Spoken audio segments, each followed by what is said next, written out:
Good morning. As the world crosses 1 crore cases and 5 lakh deaths, it's adding about 2 lakh cases every day, and about 1/10 of these are coming from India. So as the world crosses 1 crore cases, India continues to add cases at a pretty fast pace. We are at around 5.5 lakh cases already, and estimates are that by the end of the in another 30 days, we could grow to about 15.5 to 16 lakhs, maybe even a little bit more. Delhi may not reach the 5.5 lakh cases that Chief Minister Arvind Kejriwal and his deputy Manish Sisodia talked about, but certainly, most experts are talking about the range being between 3.25 to 3.75, maybe settling at 3.5 lakh cases. That's around 4 times the number of cases we have today. So it just tells you that the days ahead are going to continue to be quite bad. Now, how fast we actually reach this number depends really on how fast we start testing. Because as long as testing levels remain low, the infection levels remain low. In fact, we have a story on this in the Financial Express today. Essentially, we all know that a few days ago, Mumbai ceded its top position as India's most infected city to Delhi. And what we basically said is that, what we said in our story is that Mumbai will very quickly move to number 1 spot again if it starts testing at Delhi's level. So basically, Bombay tests about a third or a fourth of what Delhi does today. And at that level, basically, if you look at over the last 1 week and you look at the increased testing in Delhi, you look at the positivity rate, so you apply that to Bombay, and we've come to the conclusion that Bombay would get about 23 to 24,000 extra cases. So essentially, Bombay would move back to 92,000. It would be the number 1 position. Delhi would be at around 70,000 there. Good news here as far as Delhi is concerned, of course, is that finally we're starting to get a lot more hospital space that is getting created. There's a 10,000 bed hospital in the Radha Swami Satsang Beas facilities. That is the most talked about, but there are other facilities as well. And both the army as well as the paramilitary forces have been asked to chip in. So essentially that should take care of the nurses and doctors shortage, which is looking quite serious some weeks. Another story we have that IIT Delhi along with the NCL in Mumbai is working on a home diagnostic kit for corona. Now that will be a great feat if it succeeds, but frankly, one, that's about a month or a little bit more away. Secondly, if even the RT-PCR, which is the gold standard of testing, has about a 70% accuracy, you don't want to pin your hope on a home test kit right now. The situation as far as BSNL is concerned continues to be tense, as the government has still not finalized its tender and taken a decision on whether Chinese companies will be allowed to participate in the tender or not. Now, we've talked about how in the past BSNL lost its market leadership in rural areas, essentially because one tender after another was cancelled, and now we've seen that BSNL's first tender was cancelled because some domestic manufacturing, telecom manufacturing companies said that they would be biased against.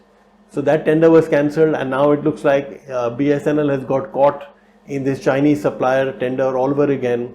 So it just looks like history might be repeated. And this time around though, BSNL is sick. That time it was not. And this time around, the government has just given BSNL 50,000 crore lifeline. So a lot of that will just be money down the drain if a quick decision is not taken on BSNL's tender. Our lead editorial today is an interesting one. It's essentially about how the government has allowed the private sector to participate in the space sector. Now that's something which everybody has welcomed, but what very few people know is that 20 years ago, that's right, 20 years ago, the Vajpayee government had allowed the private sector into the space sector. In fact, even foreign firms are allowed with up to 74% FDI, but such is the power that ISRO had that it took 10 years for the guidelines to actually be issued. So in 2000, the Vajpayee government allowed the private sector into the space sector, but it was only in 2010 that the guidelines were put out. So till then, the private sector could not even bid or could not even put in its request to be allowed to participate. So the guidelines came in 2010, and it's been 10 years since, because in 2010, US company Hughes had an Indian company, and it wanted to set up a satellite, but for 10 years, India did not process that. Now, this is not to say that ISRO is not an efficient organization. It is. It has a global image, reputation as a low-cost supplier.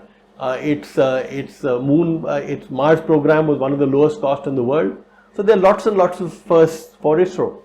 But, and this is the point that the editorial tries to make, is that despite this, India needs a lot more. Keep in mind that about half the satellites that ISRO leases out to people, to Indian users today, are actually foreign satellites.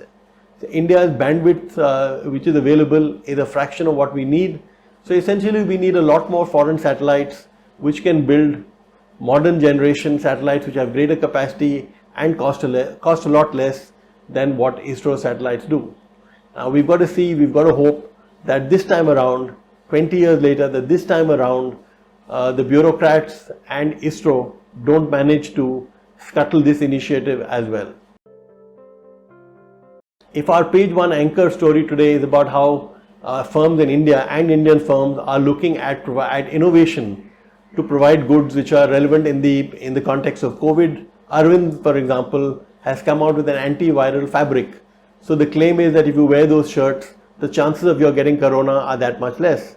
That was one kind of innovation. Our gadgets page today has another series of innovations. It's about fitness bands. Yes, fitness bands now measuring your oxygen levels, and so they can warn you that there's a problem that you're likely to get in case your oxygen levels fall. We have another story, corona related story, a gadget story, which is about a microwave sized device which you can use to essentially sterilize your laptops, your laptops, your tablets, your phones, your office keys and things like that.